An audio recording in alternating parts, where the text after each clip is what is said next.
오늘부터 5월 한 달간 룻기를 함께 살펴보려고 하는데요. 룻기는 한 가정에 일어난 드라마보다 더 드라마틱한 스토리이죠. 그렇지만 실상은 하나님께서 한 가정을 통해서 하나님의 구속의 역사를 쓰고 계시는 것을 보여주는 하나님의 이야기입니다. 그래서 룻기의 주인공은 하나님이라고 할 수 있습니다. 유대인들은 주로 룻기를 오순절에 읽는 전통이 있다고 해요. 오순절은 절기상으로 보면 마지막 추수의 마지막 페스티벌이 있는 날을 오순절이라고 하고요. 교회력으로 보면 성령님이 오신 날을 오순절이라고 하죠. 저희가 지금 4월 달에 이제 부활절 지나서 오순절을 향해서 가고 있습니다. 그렇기 때문에 지금이야말로 이 룻기를 읽어야 하는 타이밍이라는 거죠. 룻기와 함께 보내는 5월의 봄날 저녁 예배 기대가 되십니까? 네, 저희가 정말 룻기를 읽으면서 우리 가운데 성령님이 오시기를 간절히 바랍니다. 성령께서 우리의 마음을 적셔주셔서 정말 룻기를 통한 하나님의 크신 구속의 은혜가 무엇인지를 경험할 수 있게 되기를 소망합니다. 네. 룻기는 사실은 제게는 개인적으로 참 특별한 책입니다. 벌써 한 25년 전쯤인데요. 제가 여러 가지 사정으로 인해서 친정의 아이들과 살다가 시댁으로 들어갈 수밖에 없는 상황이 되었습니다. 그런데 저는 사실 그때 남편이 돌아가셨고 새 아이들을 데리고서 시댁에 들어가서 산다는 것은 쉬운 일은 아니었습니다. 그러나 또 하나님이 마음을 주셨고 또 상황적으로 들어가야 되기 때문에 시댁으로 들어갈 때 이런 생각을 했어요. 시댁에 들어가서 우리 시부모님과 잘 지내는 방법은 무엇인가라는 걸 생각하다가 저희 시어머니가 늘 새벽 기도를 드리시던 분이셨어요. 그래서 그럼 시어머니를 모시고 새벽 기도를 다니면 우리 어머님이 좋아하시겠구나. 그렇게 생각을 하고 이제 시어머니 시댁에 들어간 날 첫날 어머니를 모시고 이제 새벽 기도를 갔습니다. 어머니가 늘 택시를 타고 다니셨는데 제가 모시고 이제 가니까 너무 좋아하셨어요. 서빙고 온누리교회를 갔는데 그때는 저희 한 목사님이 새벽 기도 때도 설교를 하셨던 때였습니다. 근데 너무 희한한 거는 저희가 그 간 첫날 룻기 큐티였어요. 룻기 큐티 일장을 하시면서 목사님께서 딱 하시던 말씀이 아무리 상황은 어려워도 관계는 좋을 수 있습니다. 이렇게 말씀을 해주시는 거예요. 그래서 깜짝 놀랐어요. 어떻게 하나님이 우리가 여기 와서 있는 거를 알고 계시지?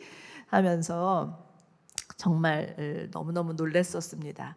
그런데 그 새벽 기도를 어머님 모시고 다니는 것이 그럴 갈 때마다 너무너무 갈등이 되는 거예요. 왜냐하면 저희 어머님은 5시 20분이 새벽 기도가 시작되면 적어도 4시 반에는 가서 앉아 계셔야 직성이 풀리시는, 그래서 그때부터 기도를 하셔야 되는 양반이기 때문에 제가 그때만 해도 젊어서 얼마나 아침잠이 많았는지 아침에 4시 반까지 가려면 적어도 4시 전에 일어나야 된다는 얘기잖아요.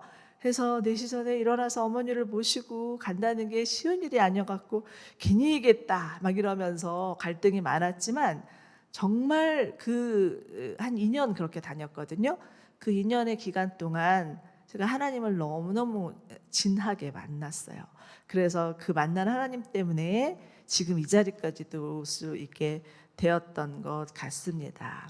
정말 그때를 떠올리면서 룻기 말씀을 전하려고 하니까 감회가 너무 새로운 것 같아요. 자, 시작해 보겠습니다. 오늘 우선 룻기는 사사 시대를 배경으로 하고 있죠. 1절을 보시면 사사들이 다스리던 때에라고 시작합니다. 그런데 여러분, 사사 시대는 어떤 시대였습니까? 우리가 잘 알다시피 사사 시대는 자기 소견에 옳은 대로 행하던 시대가 사사 시대였습니다. 사사기의 마지막 장을 보면 그 마지막에 2가지 에피소드가 나오고 있어요. 마치 부록처럼 되어 있는 사건인데 그 사건을 통해서 당시 사사시대가 얼마나 타락했는지를 잘 알 수 있습니다. 사사기 17장에는 이런 사건이 하나 나옵니다. 어떤 가정에서 일어난 일인데 미가라는 사람의 가정에서 그 미가의 어머니가 자기 아들을 위해서 집에다가 산당을 만들고 에봇과 드라빔도 직접 제작하고 자기 아들 가운데 한 사람을 제사장으로 세워서 제사를 드렸었어요.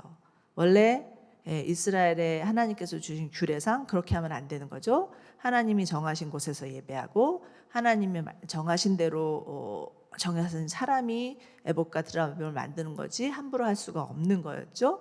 하나님이 정하신 레위인과 제사장만이 사역할 수 있었습니다. 그런데 맘대로 들었던 거죠. 그런데 거기서 더 나가서 어떤 떠돌이 레위인이 돌아다니니까 그 사람을 픽업해서 제사장으로 삼아서 가정재단을 쌓죠. 근데 거기서 또 끝나지 않습니다. 이스라엘의 지파 중인 한 지파, 단지파가 그 미가에 있는 에봇과 드라빔이 탐이 나고요. 또 거기 있는 제사장이 탐이 나서 그 에봇과 드라빔도 가지고 오고 또 제사장도 와서 네가 한 가정의 제사장보다 한 지파의 제사장이 되는 게 더 낫지 않겠느냐라고 하면서 꼬시면서 단지파가 맘대로 또 제사를 드리는 장면이 나옵니다. 한 가정이 얼마나 타락했는지 또 한 지파가 얼마나 종교적으로 타락했는지를 보여주는 사건이죠. 또 하나 사건은 19장에 나오는데 아주 엽기적인 사건이었죠. 토막 살인 사건이었습니다. 이것도 또 한 레위인에게서 일어난 일인데 그 레위인에게 첩이 있었어요. 근데 그 첩이 나쁜 짓을 하다가 도망을 가니까 그 첩을 수소문해서 잡고자 갔는데 그 첩을 데리고서 집으로 가는 도중에 머무른 곳이 기브아라는 곳이었습니다. 그런데 그 기브아는 마치 소돔과 고모라와 같은 땅이었어요. 동성애가 아주 만연한 땅이었습니다. 그러니 그 기브아라는 마을에 새로운 손님이 들어가니까 소돔과 고모라 상황과 똑같이 사람들이 와가지고는 막 문을 두드리면서 저 남자를 끌어내라 이렇게 얘기를 하죠. 그랬더니 이 레위인이 자기 대신 첩을 내보내는데 그 첩이 밤새도록 사람들에게 윤간을 당하다가 돌아오게 됩니다. 그래서 이 레위인이 너무나 화가 나가지고 그 첩을 죽여서 12토막을 내서 각 지파에게 돌리는 사건이 나오죠. 정말 현대에도 그거는 너무나 끔찍한 일인데 그 사사시대에 이런 일이 있었다라는 것을 봅니다. 그런데 그 기브아는 베냐민 지파에 속해 있던 땅이었어요. 그러니까 그 베냐민 지파 사람들이 들고 일어나서 결국은 이것이 지파 간의 싸움이 되면서 큰 분쟁이 일어나서 정말 한 지파가 멸절하는 상황까지도 이르게 된 것이죠. 얼마나 그 당시에 그 사사시대가 타락했는지 분열되었는지를 볼 수 있습니다. 말 그대로 사사시대는 정말 자기 소견에 오른 대로 행했던 무법시대, 혼란의 시대였다라는 거예요. 그런데 이런 시대 가운데 룻기가 적혀 있는 것입니다. 그런데 룻기는 그런 혼란의 시대를 사는 한 가정의 비극적인 사건으로 시작이 되죠. 1절부터 5절까지는 한 가정이 겪은 불행, 그 불행을 보여주고 있습니다. 우선 유다 베들레헴에 살고 있던 한 가정이었습니다. 이 가정이 살고 있던 땅에 흉년이 들었다. 그래서 잠시 모압으로 이주를 하였다라고 시작을 합니다. 이들이 살고 있던 땅은 베들레헴이었어요. 베들레헴은 떡집이라는 뜻을 가지고 있죠. 지역 이름이 떡집이니까 그 지역이 아주 풍성했다라는 것을 알 수가 있습니다. 그러나 그렇게 풍성했던 그 땅마저도 기근이 들어서 흉년이 들어서 먹을 것이 없어서 이주를 하게 되었다라는 것이죠. 얼마나 그 상황이 심각했는지를 알 수가 있습니다. 근데 2절을 보시면 2절에서는 한 가정의 그 가족의 이름들이 나오고 있습니다. 남편의 이름은 엘리멜렉이었어요. 엘리멜렉은 하나님은 왕이시다라는 뜻입니다. 구약에서는 이름을 지을 때 그것은 단순한 호칭이 아니라 어떤 그 사람의 성격이나 또 인격이나 신앙적 배경을 나타내는 경우들이 많습니다. 엘리멜렉이라고 자녀 이름을 지었던 것을 보면 그 부모의 신앙을 엿볼 수가 있죠. 정말 자기 소견대로 행하는 사사시대에 하나님은 왕이십니다라고 고백하는 그 부모의 신앙들이 있었다라는 것입니다. 또 그 아내 이름은 나오미였습니다. 나오미의 이름의 뜻은 즐거움, 기쁨, 아름다움이라는 뜻이죠. 아마도 나오미는 그들의 부모님들에게 큰 기쁨이 되지 않았나라는 생각을 해봅니다. 그런데 두 아들의 이름이 뜻이 재미있습니다. 두 아들은 말론과 기련이죠. 그런데 말론은 병골, 기련은 약골이라는 뜻입니다. 아마도 이들은 태어날 때부터 좀 골골했던 것 같아요. 엘리멜렉과 나오미가 정말 베들레헴의 흉년이 드니까 그렇잖아도 날 때부터 약한 아들들이 먹지도 못하고 빌빌 하니까 어떻게 해서든지 자기 아들을 살려내고자 잠시 모압으로 이주를 했던 것 같습니다. 자식의 문제 앞에 이길 부모는 없죠? 네. 그런데 어떻게든 잘 살아보려고 간 모압 땅에서 남편이 죽게 되죠. 그리고 나오미는 두 아들과 함께 타국 땅에 남게 됩니다.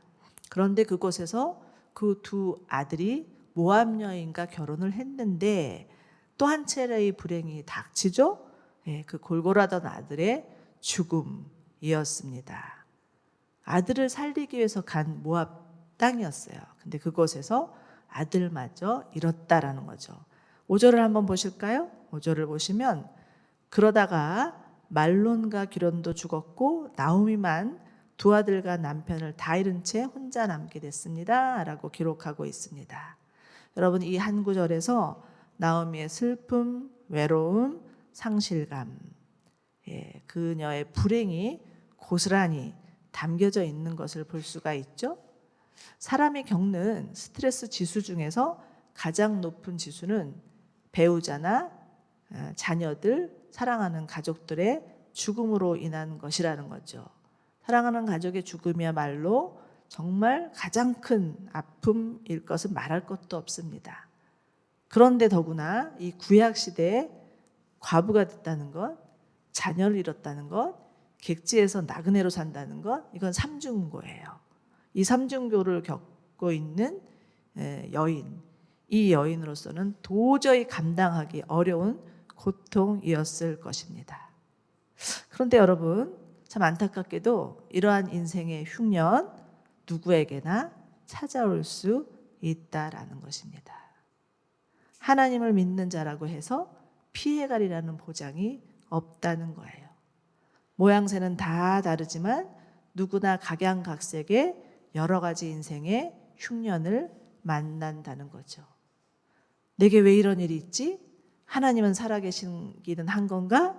라는 의문이 들지만 여러분, 하나님이 살아계셔도 이런 불행한 일들은 일어나고 겪을 수 있습니다. 그러나 중요한 것은 그 불행이 우리 인생의 끝이 아니라는 거예요. 자신에게 닥친 불행을 어떻게 바라보느냐에 따라서 그 미래가 달라질 수 있다라는 거죠. 똑같은 질병을 가지고 있어도 그 질병을 대하는 태도에 따라서 결과는 차이가 있을 수 있다라는 것입니다. 저는 아들이 셋인데요. 그중에서 저희 둘째 아들이 가장 성실하고 가장 착실한 아들이에요. 그래서 열심히 공부해서 대학원을 잘 마쳤습니다. 그런데 대학원을 마치는 마지막 크리스마스 때였는데 갑자기 쓰러져 갖고 응급실에 실려갔어요. 그래서 다 검사를 해봤더니 심낭염이라는 질병인데 자가면역 질환의 일종인 거예요. 그래서 언제 어떻게 몸속에서 또 그 염증이 공격할지 모르는 그런 질병이었습니다. 그런데 좀 아이러니하게 저희 아들의 지도교수의 남편이 똑같은 질병을 앓고 있었어요. 그런데 그 지도 교수님의 남편은 그 질병을 10년 동안 앓다가 결국은 폐인이 되셨어요. 그러니까 저희 아들이 그 케이스를, 똑같은 케이스를 보니까 너무 겁이 났던 거죠. 그래서 응급실에 실려가면서 저에게 엄마, 나는 정말 내가 정말 하고 싶었던 공부를 하고 정말 하고 싶었던 일을 위해서 열심히 살았는데 이제는 그것도 못하고 정상적인 삶도 살지 못할 것 같습니다. 라는 그 하면서 우는 거예요. 제가 얼마나 가슴이 미어지던지.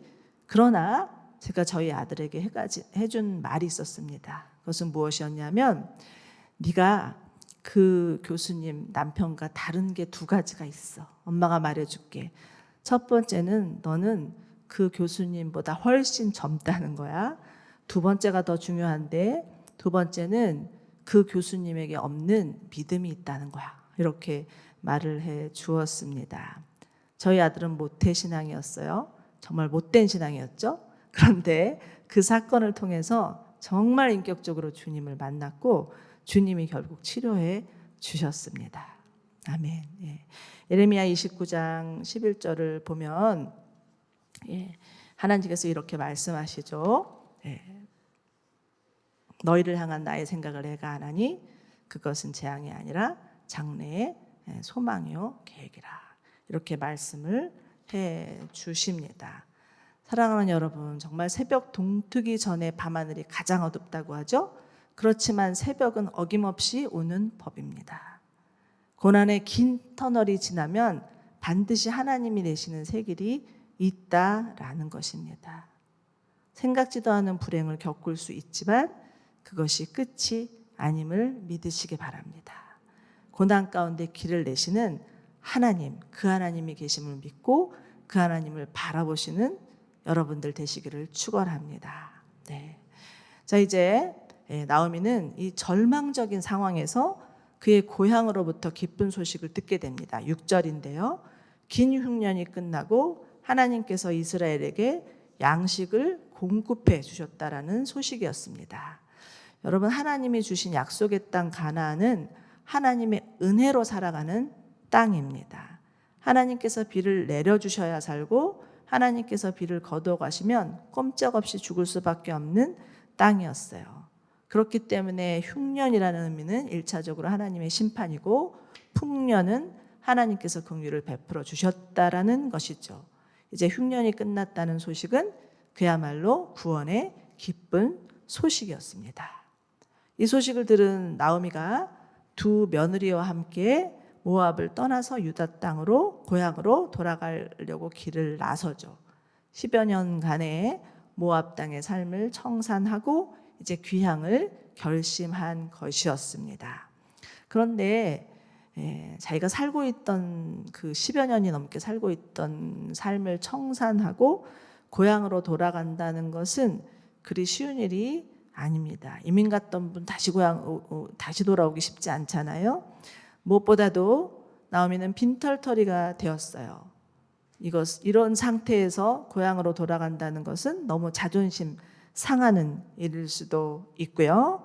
또 고향 사람들이 나를 어떻게 생각할까 하면서 주저될 수도 있는 상황이었죠. 그러나 지금 나오미에게는 이런 자존심, 체면, 남의 이목 하나도 중요하지 않았습니다. 정말 중요한 것은 은혜 베푸신 하나님 앞에 돌아가는 것, 그것이었다라는 거죠. 그래서 그런 차원에서 나오미의 귀향은 나오미의 회심이었다, 이렇게 볼 수 있습니다. 이제 나오미는 남편과 두 아들을 잃고 나서야 자신들이 했던 모든 인간적인 노력과 수고가 아무 소용이 없다라는 것을 깨닫게 됩니다. 자신의 힘으로 자식을 잘 배우려고 했던 모든 시도가 부질 없다는 것도 인정하게 되는 것이죠. 사실 이 나오미와 엘리멜렉은 그들이 살고 있던 베들레헴에 흉년이 들었다는 소식을 들었을 때 먼저 하나님 앞에 엎드려야 했습니다. 왜 하나님이 이런 흉년을 주시는지, 우리는 이 흉년을 통해서 무엇을 배워야 하는지, 하나님 무슨 말씀을 하시는지 라고 물었어야 합니다. 그런데 안타깝게도 룻기에는 이들이 하나님 앞에 기도했다, 물었다라는 내용이 나오지 않습니다. 그저 흉년이라는 상황, 자식들이 연약하다는 상황, 이 상황에 따라서 모압으로 달아난 것이었습니다. 그런데 이제 나오미는 큰 불행을 겪고 나서 자신을 돌아보게 됩니다. 13절을 보시면 여호와의 손이 나를 치셨으므로 라는 표현이 나옵니다. 여호와의 손이 나를 치셨으므로. 물론 여기에는 나오미의 슬픔이 묻어져 있죠. 네. 그렇지만 그렇다고 해서 하나님을 원망하거나 자신의 신세를 한탄하는 것은 아니었습니다. 긴 고난의 세월을 통해서 자신의 불신앙을 깨닫게 되고 자신의 잘못을 인정하는 진솔한 고백이었죠. 우리가 너무나 잘 아는 누가복음 15장 탕자의 비유를 보면 탕자가 집으로 돌아가게 된 계기는 모든 것을 다 탕진하고 나라 전역에 심한 흉년이 들어서 정말 먹고 살기 힘들었을 때였습니다. 일자리 구하기도 힘들어서 쥐염염에 날무라도 먹을까 싶었으나 그것조차 주는 사람이 없어서 그랬을 때 비로소 이 탕자가 정신을 차리는 거죠. 그러면서 아버지 집을 생각하게 됩니다. 그래서 하는 말은 누가복음 15장 17절 18절에서 이렇게 얘기하죠. 내 아버지 집에는 양식이 풍부해서 일꾼들이 먹고도 남는데 나는 여기서 굶어 죽겠구나. 이제 내가 일어나서 아버지께 돌아가 말해야겠다. 아버지, 제가 하늘과 아버지께 죄를 지었습니다. 이렇게 얘기하는 거죠. 여러분, 회심이라는 것은 하나님 아버지께서 언제나 하나님의 자녀인 우리들을 기다리고 계시다는 것을 믿는 믿음입니다. 그리고 그 믿음으로 인해서 인생의 방향을 틀고 하나님께 돌아가는 것이죠. 자신이 갖고 있는 자존심, 억울함, 만회하려고 하는 마음 다 내려놓고 정말 자비를 베푸시는 하나님께 안기는 것이 회심입니다. 마태복음 5장에서는 예수님께서 산상수훈을 베푸시면서 하셨던 첫 마디가 심령이 가난한 자는 복이 있나니 천국이 그들을 것이다. 애통하는 자는 복이 있나니 그들이 위로를 받을 것이다. 이렇게 말씀해 주고 계십니다. 그러므로 여러분, 지금 내가 아무리 아무것도 없는 빈털터리가 됐어도 문제가 될 것이 없다는 거죠. 사람들이 나를 어떻게 볼까 하는 것은 더더욱 문제가 되지 않습니다. 오히려 하나님, 저는 이제 정말 파산할 지경이 되었습니다. 아무것도 없습니다. 빈털터리가 되었습니다. 라고 솔직히 토로하면서 하나님께 나아가는 것. 그것이 가장 중요하다는 거죠. 그러할 때 하늘의 위로 경험하고 하나님을 볼 수 있는 그런 은혜를 누리게 된다라는 것입니다. 아멘. 네.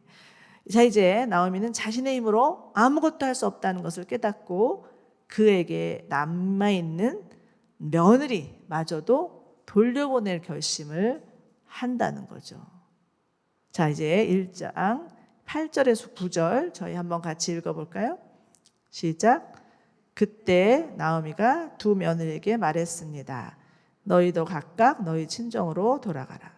너희가 그동안 너희 죽은 남편과 또 내게 잘해주었으니 여호와께서 너희에게 잘해주시기를 원한다. 여호와께서 너희로 하여금 다시 남편을 만나 그 집을 각자 편안하게 지낼 수 있게 해주시기를 바란다. 여기까지요. 여러분, 그 당시에 과부가 된다는 것은 생존 능력을 잃었다라는 것을 의미합니다. 여자들이 사회에서 돈을 벌 수도 없고 일을 할 수도 없는 그런 사회였기 때문이라는 거죠. 누군가가 책임져 주지 않으면 살 수 없었던 때가 그 고대 사회였습니다. 그래서 생겨난 것이 수혼 제도죠. 우리에게는 너무나 낯선 제도이지만 이 수혼 제도는 당시에는 사회보장 제도나 마찬가지였습니다. 수혼 제도란 이런 거죠. 남편의 형제 중에서 한 사람이 과부가 된 뭐 형수나 처제를 대신 아내로 삼아서 책임지는 제도가 수혼 제도였습니다. 당시에는 공동체가 약자를 나름대로 책임지는 제도였다라고 할 수가 있습니다. 그런데 이제 나오미는 자기가 더 이상 이 며느리들을 책임질 수 있는 아들도 없고 하기 때문에 이제는 이들을 그냥 도와줘야 되겠다 이렇게 결심을 했던 거죠. 그리고 하나님께서 그들을 책임져 주실 것을 구하며 작별을 고했던 것입니다. 그런데 여기서 중요한 구절은 8절에 여호와께서 너희에게 잘 해주시기를 원한다라는 구절입니다. 개역 개정을 보면 하나님께서 너희를 선대하기를 원한다라고 번역을 하고 있는데요. 여기서 선대라는 단어는 영어로는 kindness, 또 히브리어로는 헤세드라는 단어입니다. 여러분 헤세드 들어보셨죠? 저희가 히브리어 잘 모르지만 이 헤세드는 정말 많이 들어보신 것 같습니다. 헤세드는 인자, 은혜, 인애, 자비, 긍휼 이런 하나님의 성품 그것을 모두 다 포함한 단어입니다. 하나님께서 인간에게 베푸시는 지속적인 사랑과 자비를 뜻하는 거죠. 이 헤세드야말로 룻기를 끌고 가는 핵심이라고 할 수가 있습니다. 그런데 지금 나오미는 그 두 며느리에게 하나님의 헤세드가 그들 가운데 함께 하기를 간절히 기도하고 있다라는 것입니다. 여러분 사사시대는 어떤 시대였습니까? 정말 자기 소견에 오른 대로 행하는 악한 시대였습니다. 그러나 그런 가운데도 이 하나님의 헤세드를 구하는 그런 가정 공동체가 있다라는 것은 우리에게 희망을 안겨주고 있다라는 것입니다. 여러분 오늘날 우리의 가정은 어떻습니까? 시어머니, 시누이, 시금치. 정말 너무 그 시어머니, 시누이가 끔찍해서 시금치도 싫어한다는 얘기를 우리 우스개로 하지 않습니까? 시어머니 집에 오시는 것이 싫어서 정말 발음도 하기 어려운 아파트로 이사 간다는 말도 하는 그런 시대가 오늘날의 시대입니다. 너무 슬픈 이야기죠. 저도 시어머니고 며느리가 둘이나 있는데 참 이런 소식을 들을 때마다 어떻게 해야 되나 이런 고민들이 듭니다. 그런데 여러분 정말 요즘 또 시댁과의 관계뿐만이 아니라 우리의 가정에서 일어나고 있는 악한 일들이 얼마나 많은지 뉴스를 볼 때마다 너무나 안타까운 마음이 듭니다.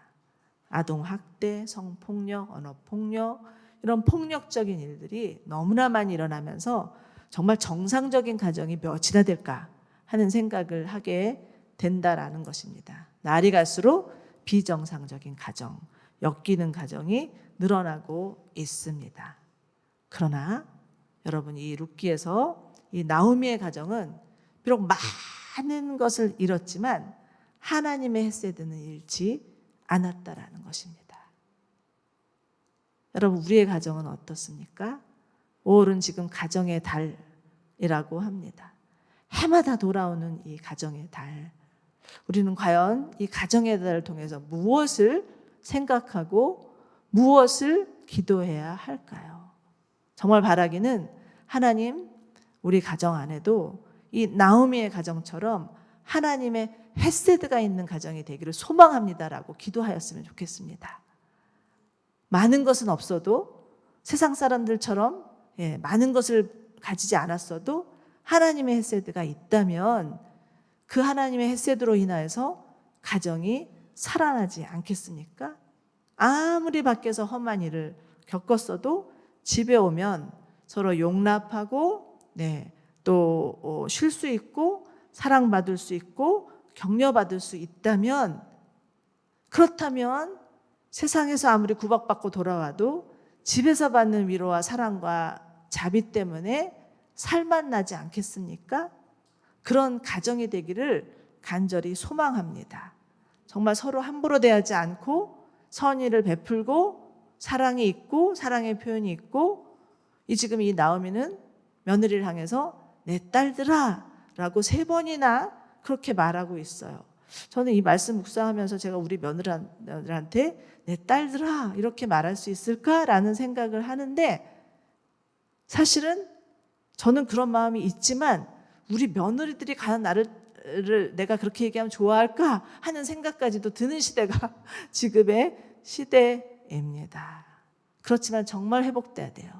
이 하나님의 헤세드가 있는 가정, 세상 것은 가지지 않았지만 정말 하나님의 그 헤세드로 충만한 가정으로 회복되기를 간절히 바랍니다. 자, 이제 마지막 14절 함께 읽어보시겠습니다. 14절이요. 이 말에 그들은 또 흐느껴 울었습니다. 그러고 나서 오르바가 시어머니에게 입맞춤을 했습니다. 그러나 룻은 시어머니를 붙잡았습니다. 이제 나오미는 그 며느리들에게 너희 고향으로 돌아가라. 그리고 팔자를 고쳐라. 이렇게 얘기를 합니다. 그런데도 불구하고 끈질기게 따라붙는 한 며느리가 있었어요. 그 며느리 이름이 룻이었다는 거죠. 여러분, 오늘은 룻기의 서막입니다. 이 룻기의 서막이 이렇게 끝이 나요. 뭔가 범상치 않은 기운이 보이죠? 앞으로 어떤 이야기가 펼쳐질지 기대가 되시고 전조가 좀 보이시죠? 사실 룻기는 한 가정의 불행으로 시작했지만 해피엔딩으로 끝나는 아름다운 이야기입니다. 그런데 이 해피엔딩의 그 결말은 나오미가 하나님 앞에 돌아가는 회심으로부터 시작되었다는 것을 잊지 마시기 바랍니다. 어떤 상황이 와도 하나님 앞에 돌아갈 때 하나님께서 우리가 생각지도 못하는 놀라운 은혜를 예비하고 계심을 믿으시기 바랍니다. 아멘. 사사시대는 제사장도 타락하고 레위인도 타락한 그런 시대였습니다. 그렇지만 정말 지극히 평범한 여인들, 그 여인이 정말 하나님 앞에 신실하게 반응하고 정말 하나님의 헤세드로 반응했을 때 하나님께서 이 가정을 들어 쓰셨다라는 것입니다. 오늘날도 정말 영적으로 타락하고 사회적으로 타락한 시대입니다. 정말 소망이 없어 보이는 그런 시대입니다. 그러나 이런 가운데서도 하나님은 정말 평범하지만 하나님께 집중되어 있고 정말 하나님을 신실하게 따르는 자신이 비록 실수하고 실패했던 것을 인정하고 주님 앞에 돌아가는 자, 그 돌아가는 자를 통해서 일하고 계심을 믿으시기 바랍니다. 그리고 정말 하나님의 헤세드를 구하고 그 하나님의 헤세드를 실천하는 그러한 자들을 통해서 하나님의 구속의 역사를 써내려고 계심을 믿으시는 저와 여러분이 되시기를 축원합니다. 우리 룻기를 또 공부하면서 정말 우리 가정이 이런 가정 되기를 바라는 그런 마음이 일어나지 않습니까?